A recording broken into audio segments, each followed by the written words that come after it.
नमस्कार, मेरा नाम डॉक्टर नरेश कुमार इंगले है। मैं एक मनोचिकित्सक, सेक्स रोग तथा व्यसन मुक्ति तज्ञ हूँ और आज हम बात करेंगे डिप्रेशन के ट्रीटमेंट के बारे में, इलाज के बारे में। और डिप्रेशन के ट्रीटमेंट में एक सबसे महत्वपूर्ण बात जो हमें समझनी होगी कि हमारे देश में डिप्रेशन में जो लोग हैं उसमें से 85% लोग कोई भी ट्रीटमेंट या इलाज नहीं कराते, जिसे ट्रीटमेंट गैप कहा जाता है। और ट्रीटमेंट गैप के कारण बहुत बार जो डिप्रेशन है वह कई तो भी सीवियर भी हो जाता है। और इसके कारण भी है कि ट्रीटमेंट न कराना जो है, उसके कारण क्या हो सकते हैं कि बहुत बार जो डिप्रेशन है यह फिजिकल सिम्टम्स, शारीरिक लक्षणों के साथ आता है, जैसे कि थकान महसूस होना, हाथ पैर में दर्द होना, पेट में दर्द होना, पेट साफ न होना, सर दर्द होना, जो सेक्स की इच्छा है वह कम होना, माहवारी अनियमित होना। तो ऐसे कारण क्या होता है कि बहुत बार फिजिशियन को दिखाया जाता है, बहुत सारी इन्वेस्टिगेशंस की जाती है, फिर उसी तरह से जो लक्षण है उनको देख के ट्रीटमेंट किया जाता है। कुछ मल्टीविटामिन दिए जाते हैं, आयरन सप्लीमेंट दिए जाते हैं, किसी किसी को नींद की समस्या रहती है तो उनके लिए नींद की गोली देते हैं। लेकिन हमें यहाँ पे समझना होगा कि अगर आपकी थकान यह डिप्रेशन की वजह से है, अगर आपकी नींद की समस्या यह डिप्रेशन की वजह से है, तो आपको मल्टीविटामिन्स खाके या नींद की गोली लेके आपकी समस्या दूर होने वाली नहीं है। और उसके लिए आपको प्रॉपर ट्रीटमेंट करना यही बेहतर रहेगा, यही ज़रूरी रहेगा। बहुत बार लोगों के मन में यह डर रहता है कि अगर मैं डिप्रेशन के लिए गोली लूँगा, दवा लूँगा तो मुझे वह गोली लग जाएंगी, मतलब मेरी जो दवा है वह चालू ही रहेगी। लेकिन आपको यह समझना होगा कि डिप्रेशन के लिए हमेशा के लिए आपको दवा खाने की ज़रूरत नहीं रहती। अगर आपको पहला एपिसोड है, पहली बार ऐसा हुआ है, तो उसके लिए हम एक 6 से 8 महीने तक दवा देते हैं। लेकिन अगर आपको बार बार ऐसा हो रहा है, आपका डिप्रेशन सीवियर है, तो उसके लिए आपको एक लंबी कालावधि के लिए दवा आपको लेनी पड़ सकती है।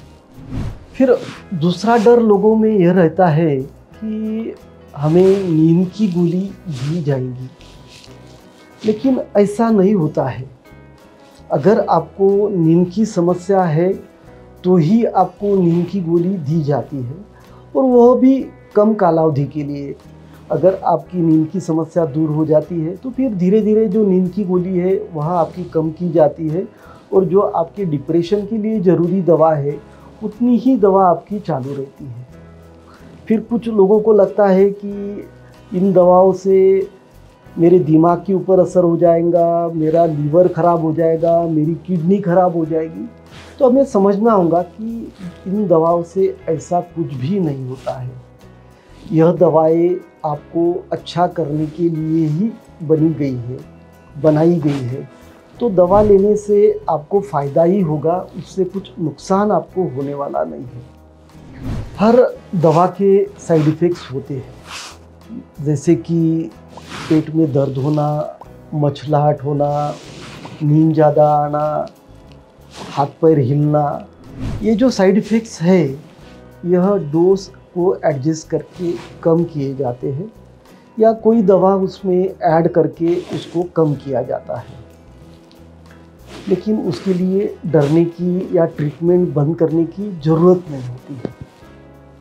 फिर जो एंटी डिप्रेसेंट्स है, अभी जो नीवर एंटी डिप्रेसेंट जो है वह बहुत ही अच्छे हैं।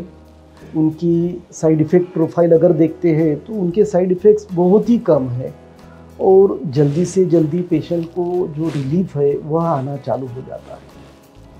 जब हम डिप्रेशन की दवा चालू करते हैं तो एक 3 से 4 हफ्ते के भीतर मरीज को जो है वह इम्प्रूवमेंट दिखना शुरू होती है, इम्प्रूवमेंट उनमें दिखती है। वैसे तो इम्प्रूवमेंट शुरू से ही दिखती है, लेकिन एक 3 से 4 सप्ताह में एक अच्छी इम्प्रूवमेंट, एक सुधार हमें दिखाई देता है। अगर डिप्रेशन के किसी मरीज में सुसाइडल थॉट्स है, मरने के विचार है या आत्महत्या का प्रयास उन्होंने किया है, तो ऐसे मरीज को भर्ती करके निगरानी में रख के उनके ऊपर इलाज करना यह ज़्यादा बेहतर होता है। अगर डिप्रेशन यह सीवियर है या आत्महत्या के विचार बहुत ही ज़्यादा है या वह व्यक्ति खुद को नुकसान पहुंचा सकता है, तो ऐसे में जल्दी से जल्दी इम्प्रूवमेंट लाने के लिए इलेक्ट्रोकन्वल्सिव थेरेपी, जिसे शॉक ट्रीटमेंट भी कहा जाता है, उसका भी विचार किया जाता है। डिप्रेशन में हम ज़्यादातर दवाइयाँ, फार्माकोथेरेपी और साइकोथेरेपी, काउंसलिंग दोनों का कॉम्बिनेशन करते हैं, जिससे पेशेंट को एक अच्छे रिजल्ट्स मिलते हैं और जल्दी से वह डिप्रेशन से वो बाहर आते हैं। अगर आपका डिप्रेशन माइल्ड है तो आप काउंसलिंग से भी अच्छे हो सकते हैं। डिप्रेशन में आपका जो मानसिक स्वास्थ्य है उसका किस तरह से ख्याल रखा जाए, उसके बारे में एक वीडियो हमने बनाया है, उसकी लिंक नीचे डिस्क्रिप्शन में दी हुई है, वो आप देख सकते हो। उससे आपको बहुत ज़्यादा हेल्प मिलेगी, मदद होगी। डिप्रेशन यह एक सामान्य बीमारी है और उसका अगर इलाज हम जल्दी से करते हैं तो जल्दी से ठीक भी हो जाती है, लेकिन अगर इलाज में देरी करते हैं तो एक गंभीर समस्या निर्माण हो सकती है, जो कि हमारे कामकाज पे, जीवन के ऊपर असर डाल सकती है। तो हमें समझना होगा कि अगर डिप्रेशन की जो लक्षणें हैं अगर हमें दिख रही है तो उसके ऊपर जल्दी से ट्रीटमेंट कराना, इलाज कराना यही बेहतर होता है। यह हो गया डिप्रेशन की ट्रीटमेंट, इलाज के बारे में। और इसी तरह से मानसिक स्वास्थ्य के संबंधी नई नई जानकारियाँ लेकर हम आपके सामने आते रहेंगे। बस आपको इतना करना है कि हमारे जो वीडियोस हैं उसको आपको लाइक करना है, शेयर करना है, साथ ही में हमारे चैनल को आपको सब्सक्राइब करना है। धन्यवाद।